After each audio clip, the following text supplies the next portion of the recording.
Hi guys, welcome back to my channel. So today in this video I would like to read an article entitled Death on the High Seas Act. What are your rights? When someone dies due to the negligence or misconduct of another, it's called wrongful death. The families have the right, under various state laws, to sue the responsible party. The same is true for those who die at sea. Only their case comes under the purview of maritime law, specifically the Death on the High Seas Act, or DOSA. The Death on the High Seas Act. The Death on the High Seas Act has been around since 1920 when Congress decided to make provisions for the families of seamen who had been killed in international waters. Legislators have since expanded and amended the law, but the premise remains the same. When a commercial maritime worker dies at least 3 nautical miles from the shore of the United States, DOSA permit dependents to recover damages.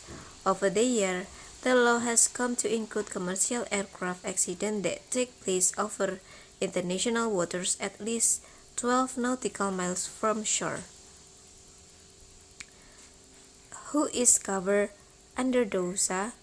The Death of the High Seas Act, or DOSA, is designed to provide compensation for families who have lost a primary wage earner. Only these close relatives are eligible to file DOSA claims: spouses, children, parents, dependent relatives. What the law does not cover. The Death on the High Seas Act, since DOSA preempts state laws, however, families of victims cannot file claims through traditional wrongful death status. Historically, that has prevented dependents from recovering damages related to non-pecuniary losses. For example, mental anguish, loss of companionship, loss of emotional support. In addition, a maritime accident attorney must be able to show that the death was the result of another party's negligence. Whether that is the ship's owner or a fellow worker's negligence may occur when an employer fails to equip the ship with the necessary safety gear. Employers or owners fail to maintain the seaworthiness of the vessels. An employer or manager fails to maintain to repair safety gear. An employer forces a seaman to work in unhealthy or hazardous conditions. A co-worker engages in risky behavior or fails to carry out duties. Under what circumstances should a DOSA claim be filed? A maritime accident attorney must be able to show that the death was the result of another party's negligence, whether that is the ship's owner or a fellow worker's. Negligence may occur when an employer fails to equip the ship with the necessary safety gear.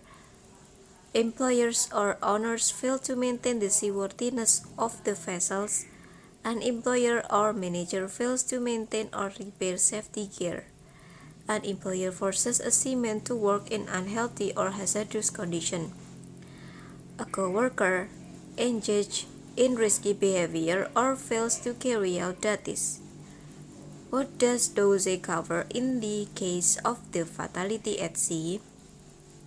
Since DOSA preempts state law, however, family members of victims cannot file claims through traditional wrongful death status.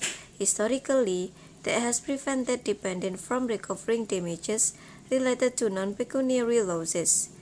An example: mental anguish, loss, consortium, loss of care, comfort, and companionship. Under the Death on the High Seas Act, dependents are allowed to recover damages, loss of financial support, funeral expenses, counseling expenses, other pecuniary damages, financial losses. How to file a DOSA claim? A guide to the death of the high seas. Like all maritime personal injury cases, DOSA comes with a statute of limitations, a deadline of 3 years. That means family members in the United States must file a claim within 3 years of the accident if they hope to receive compensations under the Death on the High Seas Act. Given the narrow window of opportunity, it's crucial for a parent, child, or dependent to seek the help of a dedicated maritime law firm immediately after losing a loved one.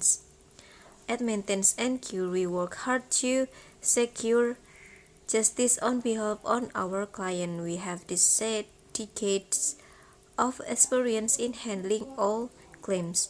Contact us as soon as possible to speak with a skilled maritime accident attorney about your rights.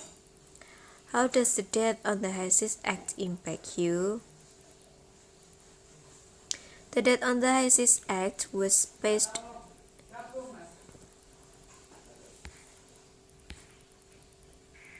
some of the more common causes of wrongful death on the high seas, which one can file suit under the DOSA could include but may not be limited to fire, explosions, faulty equipment, capsule vessel, lack of the non-futuring emergency equipment, improper training, tow line and winch accident, improper crane usage, improper cargo handling, and etc.